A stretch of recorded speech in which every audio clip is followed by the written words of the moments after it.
within my authority to make those cuts, but we will work to get this accomplished. We have lost staff in the finance department that will save $50,000, but we need more.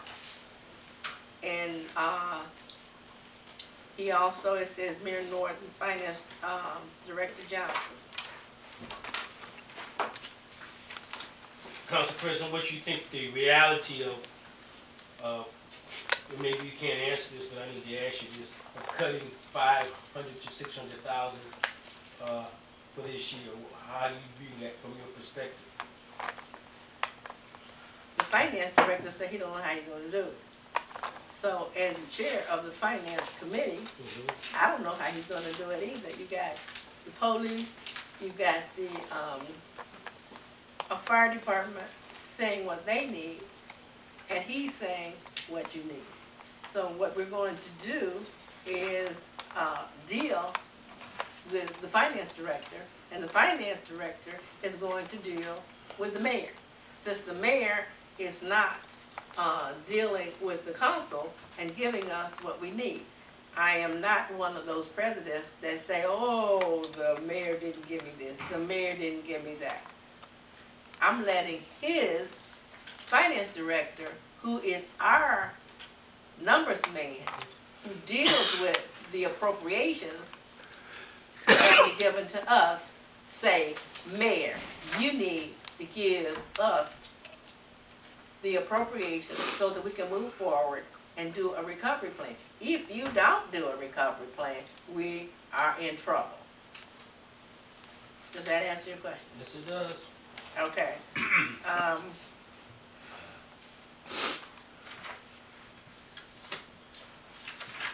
We have 1, 2, 3, 4, 5 individuals that has separated from employment. Okay, and we had 6, 1 part-time officer.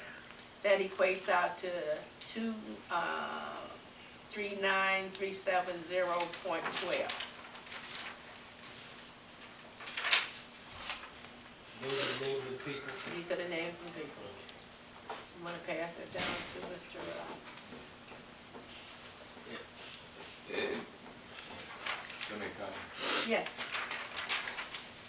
I'm sitting up here just in awe. We need to hire 20-something people, but we're cutting the budget by another $500,000. Yeah. I mean, this is almost a waste of time. And the mayor's not giving us what we need. We got to ask him now. I mean, this is pathetic. It is. And I'm really disappointed. This is pathetic. And it's the first time my vice president has said something that's pathetic, and he's disappointed. So it must be pathetic, and he must be disappointed. I'm not disappointed, and it's been pathetic. So what we are in now is a situation that says to us, either get up off the pot or put something in there. And I want you all to understand that I'm not crying that the mayor put me out of his office, because I'm not going up in his office. Okay? I'm also not crying because the mayor gets up and walks out and saying, oh, Mr. Mayor, that's not appropriate. That is this and that and the other. Those things can be dealt with. But the things like this that I'm reading to you cannot be tolerated, not only by the council, but you as residents. It should not be tolerated.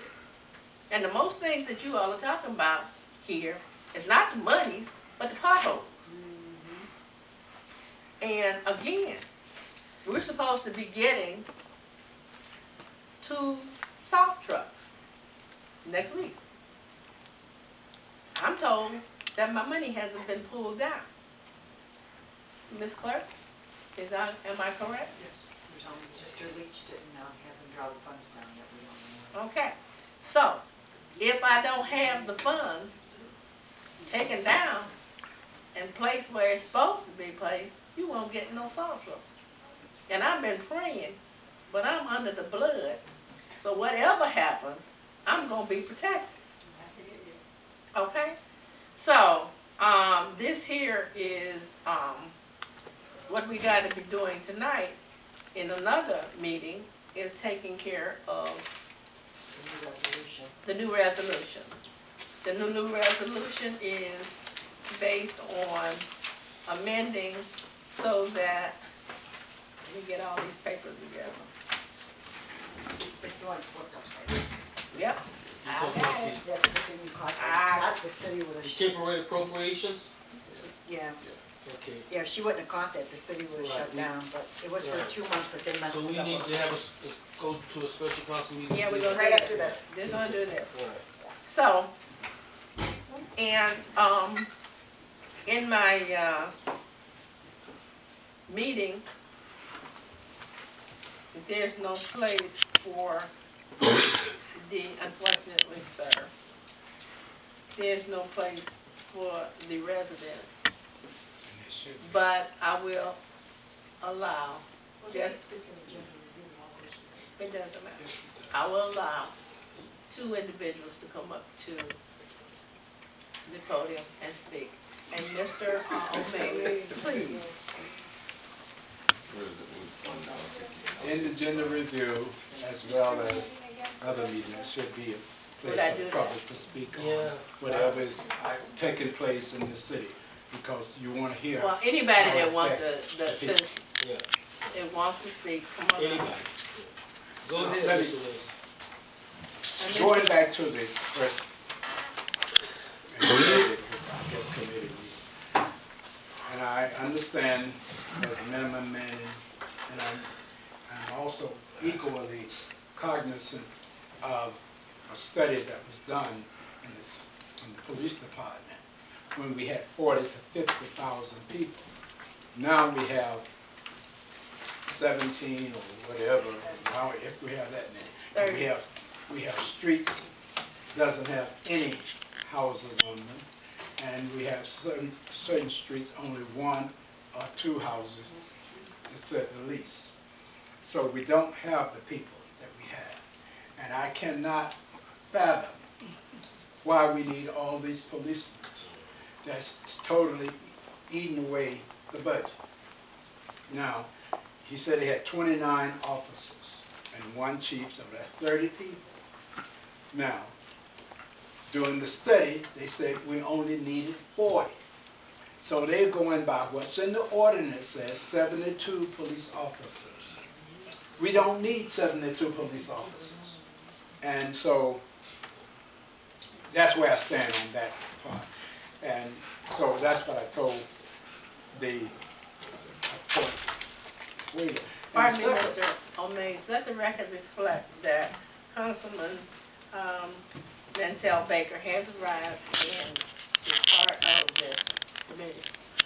Let me also remind this council and administration, whoever, because I know to get back to them, there is no such place anywhere in any ordinance, in any charter, says we have commanders. There is no such position as commanders. They created those positions in order to hike the salary. There is, and I said that during my tenure on council, and we got rid of them. Show me where there's a commander. We don't have no commanders. We only have sergeants, a police chief, and a captain and lieutenants. That's all we have. 1 captain. But anyway, I know that the fire department is very, very important to us. And I hope that we can do something in that particular area. And because of the emergency and all these kinds of things, but my question to you in reference to the law director, I asked her, had she been sworn in, she said she had, as the law director for the city. And the new person, and I know some of the council, I won't call names, some of the council has some trepidation in reference to the appointment, all you're doing was wavering, giving the administration the authority to replace that person. Those are crucial positions, because the mayor cannot hold any temporary department in the finance, law director, and position. Those are three positions he cannot hold temporary. But, so that's why I was saying that you need to go ahead and waive that, whereas you can move your legislation and do the business of the city in a legal and be legal about it. So your time is up, and thank you so much. You're welcome very much. Yes, sir. And I have the ordinance here, and Mr. O'May, is just for your approval. It is no command is in here. Okay, so please. I know they have some positions in that. I'm saying there is no. No, you're right. The mic's not on. Mr. Paul. Okay, my name is Paul Clinton Davis Jr. I calling to letting you know, I don't know how the police department and the mayor do their job, but they've been doing a good job. Absolutely. And, you know, I belong to the prosecutor meeting. And during the holidays, we didn't have no meetings. So out of the 2 months, they solved the crime that this guy, back in '82, I guess he raped, you know about that? Yes. Okay, and they caught him, Yes. okay, here in East Cleveland. There's been other crimes that they have done in between 2 months. They have solved them, quite a few of them. My point is that East Cleveland police is doing their job, you know, and it's a shame how we sit around and let people criticize our police department. They've been doing it for years. Talk about our police department like dogs, but if you notice, when you hear on TV, you don't hear nothing bad about our police, thank God. But you know, we just don't give them enough about the police. Now, Martin, you talking about the little accident down there where you live at, whatever? No, that's not what I said. What did you I say? said that when they serve food at Lee and Euclid, Mm-hmm. Lee and Euclid. yeah, they were breaking in that place. It's right on the front of it. I was in there today. They had a fence on the show where they broke the window and came in. Not too far from where you meet at Art McCoy, and they've been breaking in it consistently. And the thing that kind of caught my attention, and I was talking because they all came at me, was I said, this is on Euclid Avenue, and I stay on Euclid Avenue. And I see the police flying up and down 24/7. So I just shook my head because I think it's kind of bold that someone would, and they got in this they say they broke into the place about 10, 12 times on Euclid Avenue. So Okay. apparently, let me finish what I'm gonna say. Well, Apparently, there's no fear. Whichever way you view it, there's no fear, because for them to be that bold to do that, that kind of caught my attention. Go ahead. Well, All right. on record, the biggest Okay. crime that we have in East Cleveland is on Euclid Avenue. Okay. It's always been like that. On Euclid Avenue, we have more crimes on Euclid Avenue than any part of our city. It's always been like that. I think Chief Scott made a couple of reports we went to, and he verified that was their biggest problem, Euclid Avenue. You know. thank So Prostitution. I'm that's it. Okay. you. And I'd like to Oh, say. wait. You didn't make the meeting, and did you fax him? Thank you. Oh, Well, yeah. I'll get you next time. Travell Hart, Director of Nova, East Cleveland resident. I know it's been probably a depressing meeting today, but I bring you guys some good news because there's some growth I believe is going to happen in this community. I haven't given up and everything. I got your email. Yeah, and then talking with Councilman Thomas running her ward, I don't know if you guys know Patterson Park. Do I? Patterson Park. He grew up there. Yeah, do you? Yeah. So, yeah. And so what we've been doing, so NOAA's been doing economic development activity throughout last year. We partnered with Made Progress Inc. in case to do the target area plan.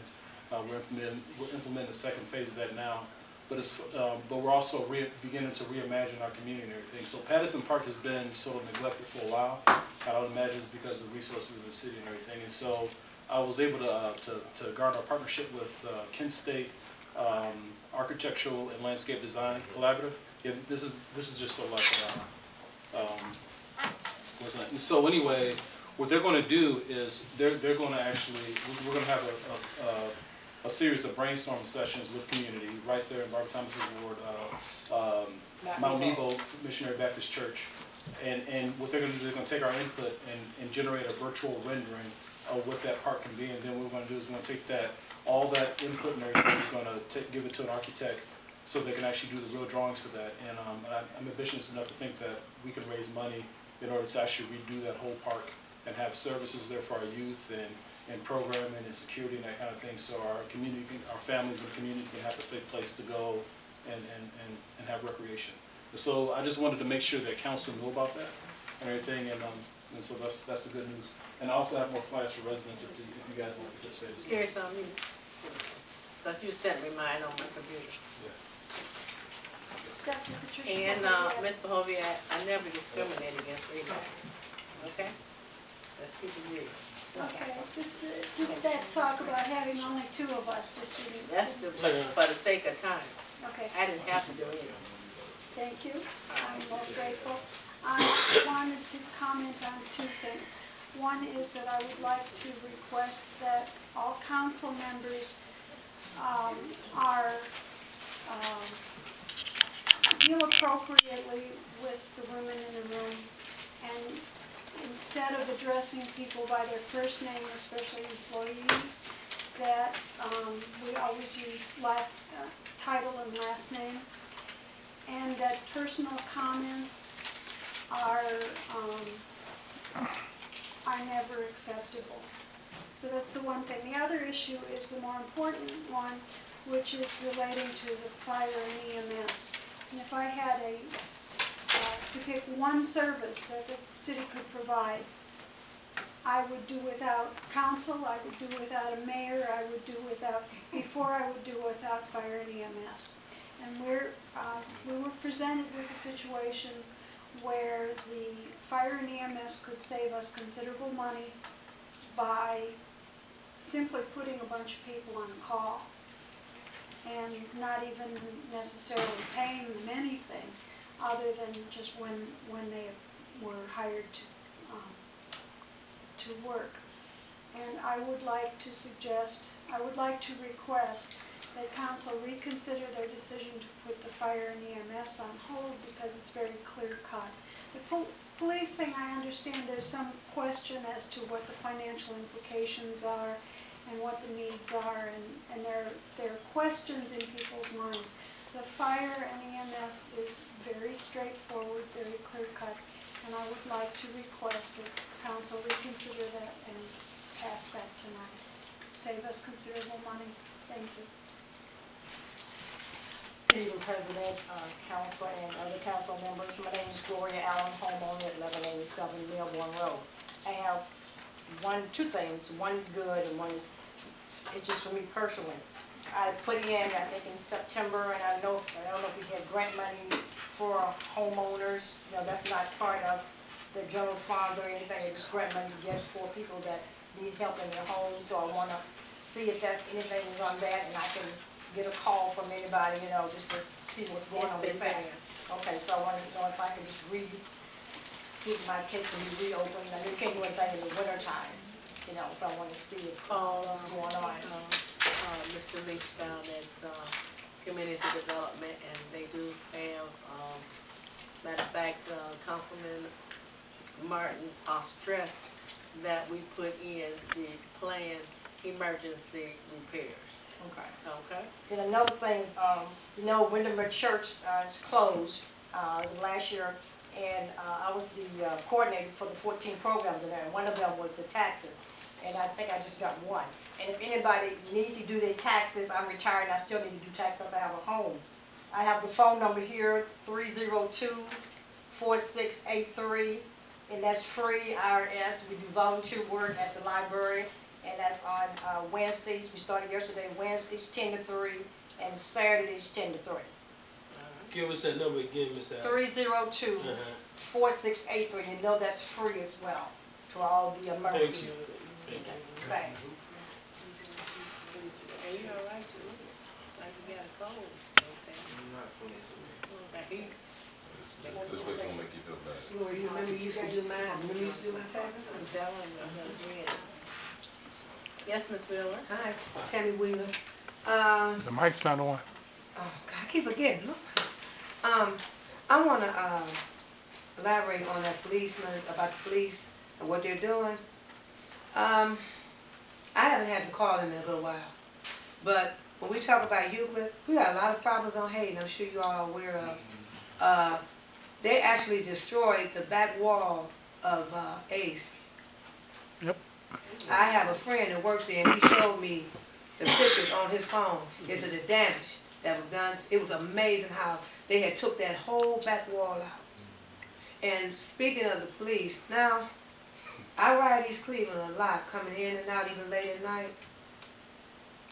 Their presence is not very visible on Hayden, because I come that way. When I'm on my way home, I come that way a lot. And I think if they were more visible in that area, a lot of nonsense that's going on Hayden wouldn't be going on. Because that was kind of a big loss to us, having Ace closed like that. That was an inconvenience to us, because we go there, we pay our phone bills or whatever is necessary. And I'm just hoping, even though I know money is tight in East Cleveland, that they will try to do more patrolling than they do. Because I seen one the other night. I don't know who he was, but he was sitting up there right across from GE at night. So I'm like, me and my husband were like, what is he sitting up at GE for? They have their own security. You know, I mean, he should be patrolling. I don't know I didn't look at the car, didn't dump it, but it was late. And they were sitting up there in the parking lot right across from GE. See, you all are not paying them for that. You're paying them to patrol, to serve and protect. That's what they're supposed to do. But, I mean, I don't have nothing negative to say about it, but I just think that maybe you all can keep a close eye on where they are, etc. And one more thing, the body cams is a great thing. Reason is because a lot of officers are being shot at and all kind of nonsense. So therefore, if they have to apprehend someone, that shows what actually went on, what was said. It's a great thing. I'm glad to see it in East Cleveland. I'm glad to see it in Cleveland. Thank you. Thank you. Thank you.